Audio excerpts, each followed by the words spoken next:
This unmanned ATV could become the U.S. Army's robotic pack mule. An Army requirement for an autonomous equipment-carrying robot could be familiar to hunters and sportsmen, an all-vehicle. Polaris's MRZR-X robotic vehicle could help infantrymen carry the extra supplies into battle, beans, bullets, and gadgets that will help them survive on their own longer. As a rule of thumb, human beings can carry about a third of their body weight for extended periods. After that, they become significantly impaired. More than 50 years ago, the Army historian S.L.A. Marshall wrote his classic The Soldier's Load in the Mobility of a Nation. Marshall warned against overloading the infantryman, who traditionally had to carry everything on his back into battle. The heavier the load, the less mobile the soldier was and unable to accomplish the mission. 50 years later, the Army still hasn't taken the advice. Helmet, body armor, food, water, night vision devices, a soldier's weapon, ammunition, hand grenades, first aid equipment and other gear can easily push the modern soldier's load up to 80 pounds, and if a soldier helps carry, for example, mortar or machine gun ammunition, that load can go up to 100 pounds. In a classic military catch-22, the infantryman's ability to accomplish the mission is undermined by the weight of equipment necessary to accomplish the mission. A new Army program could finally provide the answer. The Squad Mission Equipment Transport, or SMET, is designed to provide soldiers with a robotic tag-along vehicle that functions much like a pack mule. Under SMET, each infantry squad would be assigned its own pack mule, which could carry food, water, extra ammunition, casualty litters, and other mission-important gear like anti-tank weapons.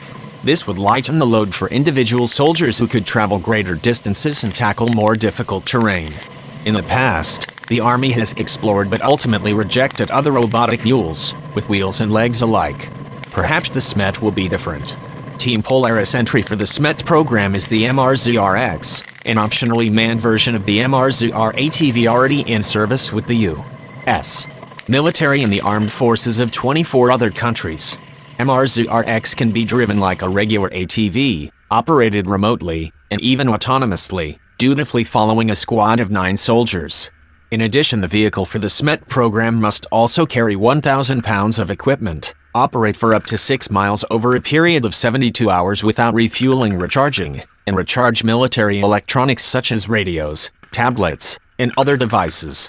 The addition of a SMET vehicle to the infantry opens up a range of new possibilities for the infantry. Soldiers facing tanks can load up on extra anti-tank weapons, including up 4 rockets, anti-tank mines, and javelin missiles. They can carry more logs, sandbags, and other equipment to protect themselves against artillery fire. And if a soldier is wounded, the SMET can theoretically carry the injured trooper to a field hospital all by itself, allowing the rest of the squad to continue on its mission. A SMET may even be equipped with machine guns or anti-tank rockets, providing a mobile fire support system for ground troops, kind of like a mini-tank.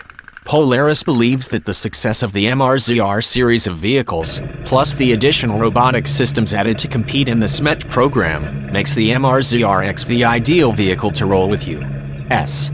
forces into battle. According to Polaris, MRZR-X provides squad overmatch, basically, the ability for U.S.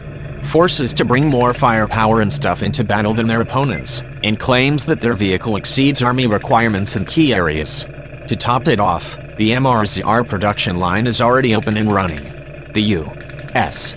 Army is currently evaluating 10 unmanned systems, including the MRZR-X, with trials set to end October 14th. From there, the Army will select 2 semi-finalists and buy up to 20 of each vehicle for 2018 evaluations with 2 infantry brigade combat teams. The brigades will test the vehicles for a year, after which the Army will figure out where to go from there.